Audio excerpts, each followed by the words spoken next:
Welcome to Arirang live coverage of the Welcome Home Ceremony for South Korean fallen heroes. I'm Yoon Jung-min. Today, the remains of 7 Korean soldiers who died during the Korean War, most of them in North Korean territory, are returning home from Hawaii.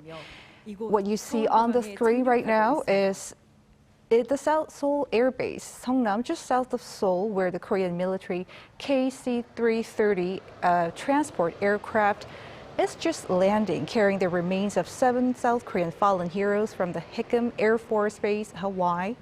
The 7 sets of the remains return home from the U.S. DPAA with the highest level of courtesy. Take a look here.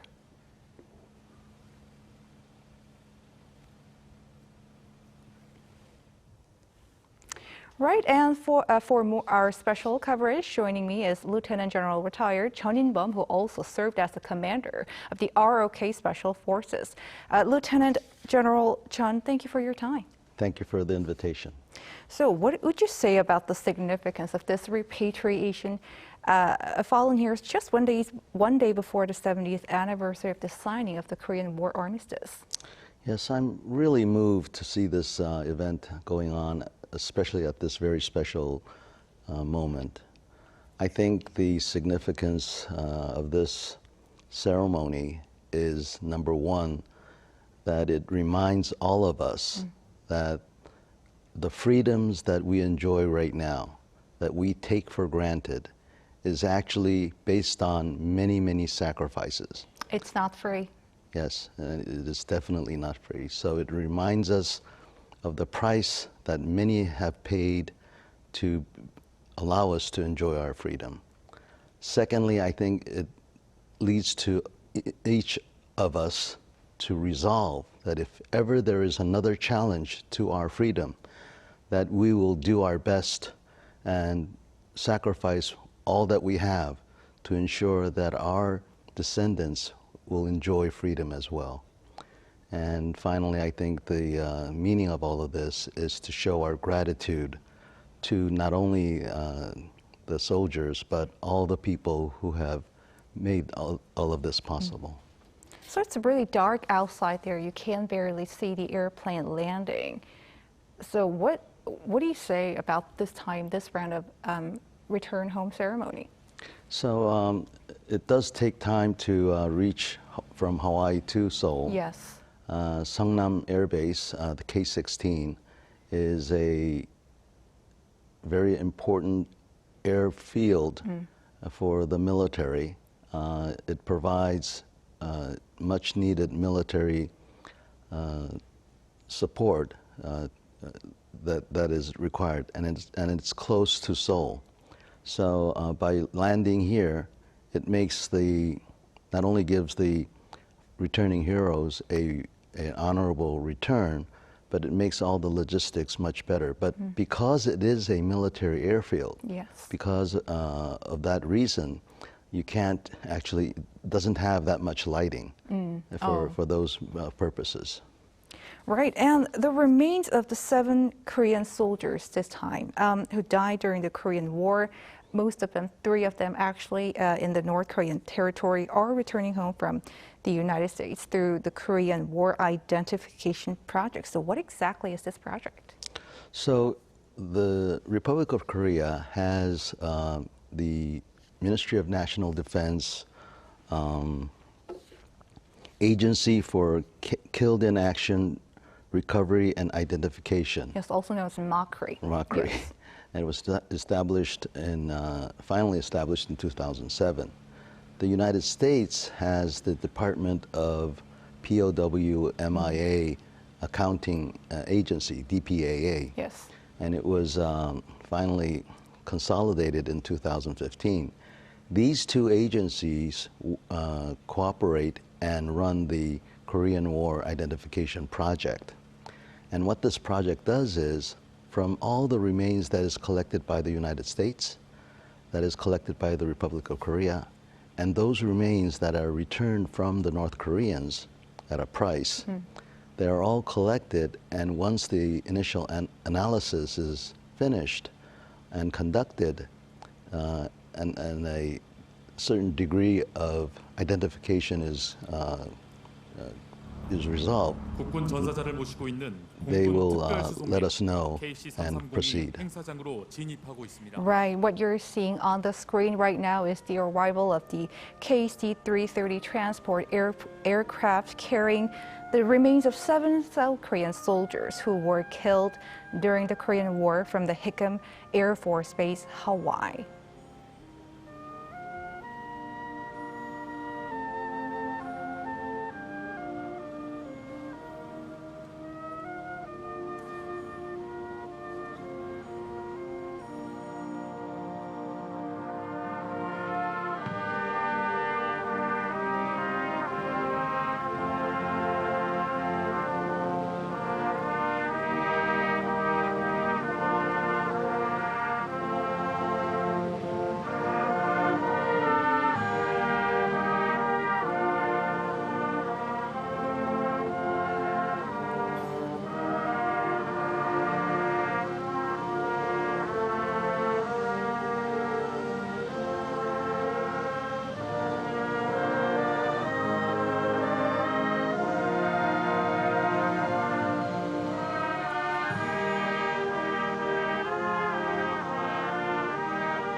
Right, so to give you a brief recap of this historical moment. The 7 sets of remains had been sent to the United States after rounds of excavation works in North Korea and South Korea. They were confirmed to belong to South Korean soldiers after a joint analysis. And in the meantime, Lieutenant General, so it's the 7th time that the remains have been repatriated from the U.S. since 2012. So far, the remains of more than 300 Korean soldiers have returned home. So what stands out to you this time? I think it's a significant reminder to everyone that the Korea-U.S. alliance is a blood-forged alliance. Our alliance is based on a war that resulted in 37,000 Americans losing their lives and 150,000 South Korean soldiers losing their lives as well. And so that's why we say that this alliance was forged in blood.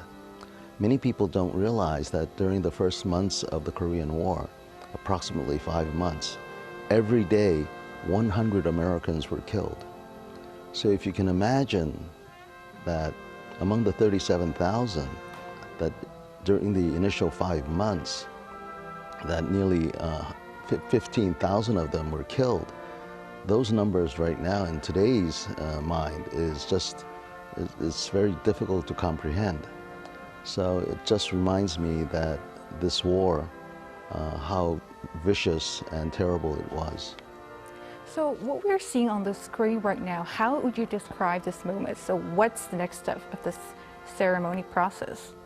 So the 7 heroes have made a long journey. Yes. We know the identity of one person. Mm-hmm.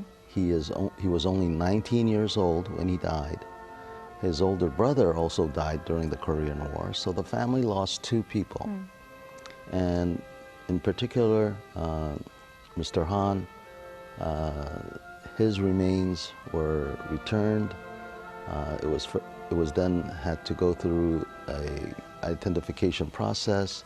It crossed the Pacific Ocean, and then it's crossed the Pacific Ocean again, and now finally coming home. And so I think it's a very moving story in itself. It truly is. And you just mentioned the late Private First Class Choi Im-nak and his brother, late Staff Sergeant Choi Sang-nak. The 2 brothers were killed in active duty, and the remains of the 2 brothers will now be buried together in their homeland some 70 years after their death.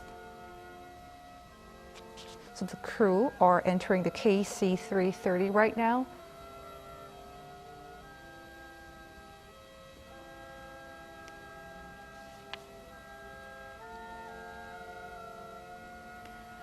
And Lieutenant General, so what happens after this ceremony? So what's the process in terms of identification work? So basically, DNA is a very important factor. In order for this to work, we need to collect as much DNA sampling from the families as much as possible so that we can match. Another very important aspect is the conditions or the location of where the remains were found. If there are any items that were found with the remains, such as cigarettes or a name tag would be a very important find. Those things would also be considered. And hopefully, God willing, we'll be able to identify who this person is and lay rest and provide peace. Is DNA testing and identification work not an easy job? Yes, the technology is getting better. Yes. But again, the important thing is getting the sampling of those families that have missing family members. And that is in itself is not an easy task because it has to be voluntary. And so it's a long process. Long process, you say. And I wonder, has South Korea also repatriated the remains of U.S. soldiers? And what about UN troops? UN troops also took part in the Korean War, and many of them were sacrificed. Yes. So today, to this day, about 26 U.S. remains were returned to the United States, and they're going through the same process that our remains will go through. For the other nations, they are being categorized as well, and we have to wait a little bit more to see any sort of details as to what happens. Yes. But I think that it's, as you said, it's a good reminder that it's not just the United States, but many other countries that contributed to our freedom. And how active are the South Korea-U.S. joint excavation or investigation efforts? Very active. Every year, the Korean Marty organization conducts a very active remains recovery operation. Right. The ceremony is just about to start, and you are watching the Seoul Air Base, again, where the repatriation ceremony is just about to take place. Take a look here.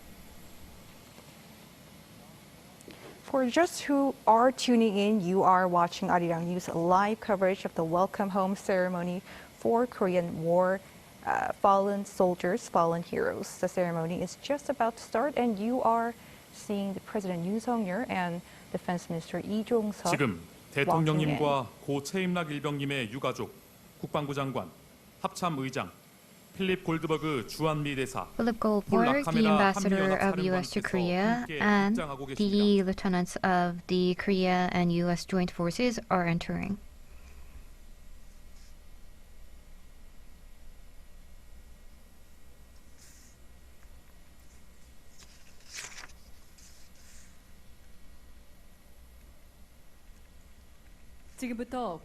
We will now be starting the repatriation ceremony for 7 fallen heroes who are returning. First, to the war veterans and to the remains, we will be having a welcome ceremony. 오늘 귀환하신 전사자는 And as for the war veterans who are returning, including 1, we have 7 fallen heroes in total, and all have sacrificed their lives during the Korean War, and they have all died in the North Korea region.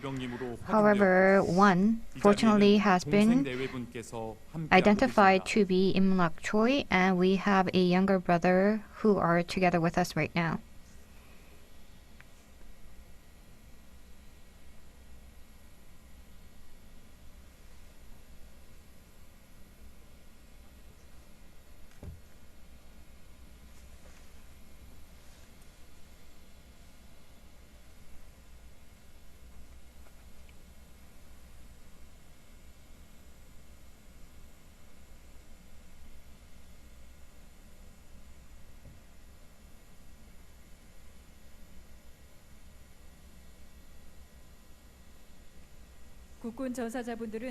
And as for the war veterans, on 6 a.m. today, they have conducted a ceremony for transportation in Hawaii, U.S., and they have been boarded on the KC-3320, the Air Force's jet, to be transported to Korea.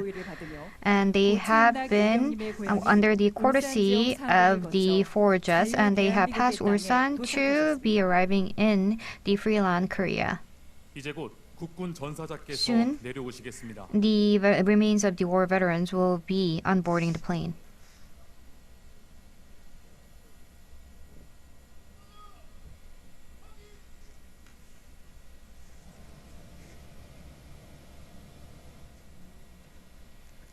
And the 7 fallen heroes, thanks to the efforts of both US and Korea, have returned to Korea today.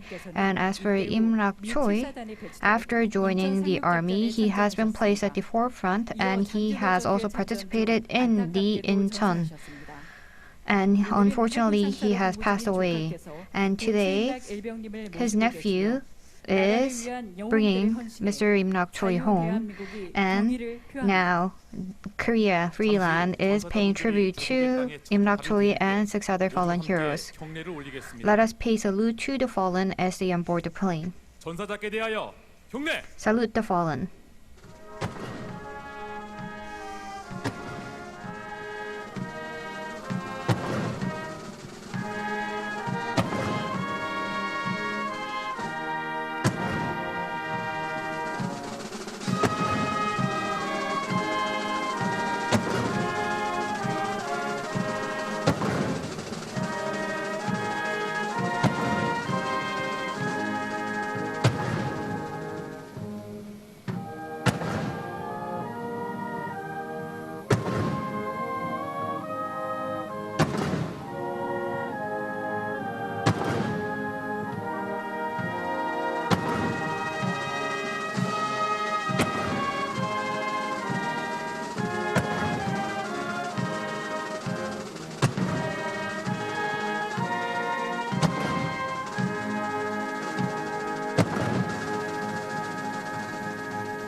바로 At ease.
President Yoon and the bereaved family members and the Minister of Defense will step forward to receive the fallen.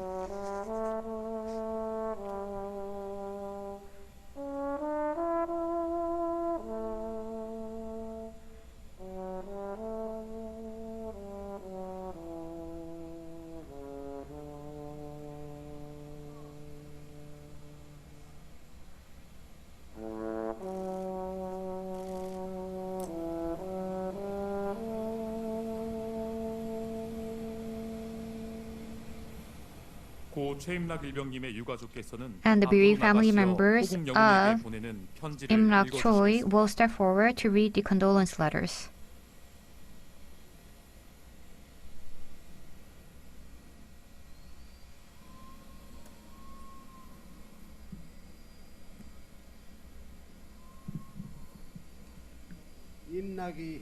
Older brother Im Nak, I am overwhelmed. It has been a long time, but thank you for returning home even as of now. You went through so many hardships, and eventually you joined the army to save the country.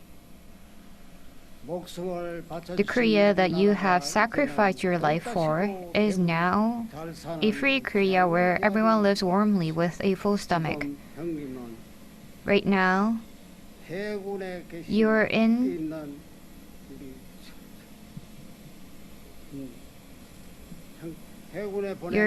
right now in the arms of my son, who is serving in the Navy. Are you comfortable there?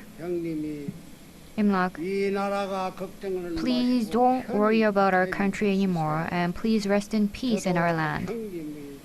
I will also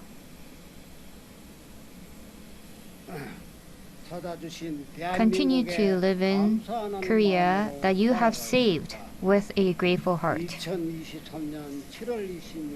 July 26, 2023, younger brother, Choi-yong.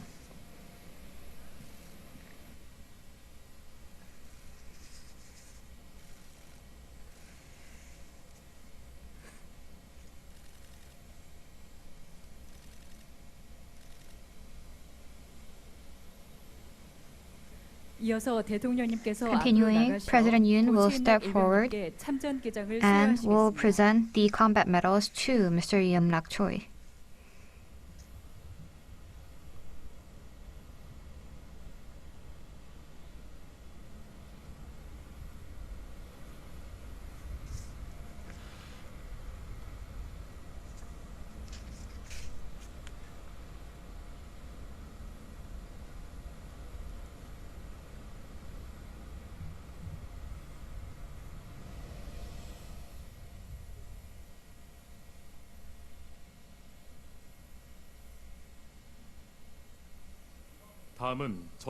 Next, we will pay salute and we will have a moment of silence for the fallen. Moment of silence.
At ease.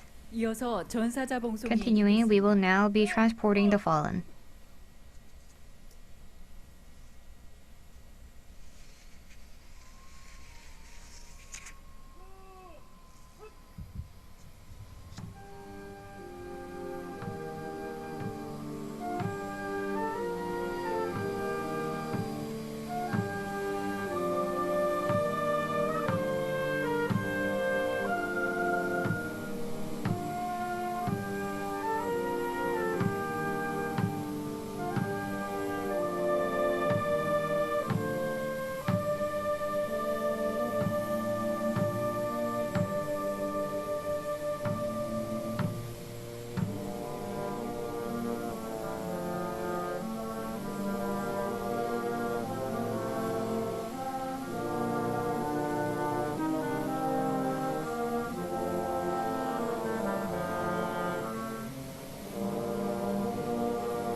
전사자께서는 지상 호위를 As 받으며 for the fallen, 국립서울현충원에 they 있는 have been 유해 발굴 carried and 관측장까지 transported through the 이동하시겠습니다. highest level of courtesy and will be transporting to the National Cemetery.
곧 봉송 차량이 Soon the 출발하겠습니다. transportation vehicle will be leaving. 영웅들께 대하여 경례. Let us salute the fallen.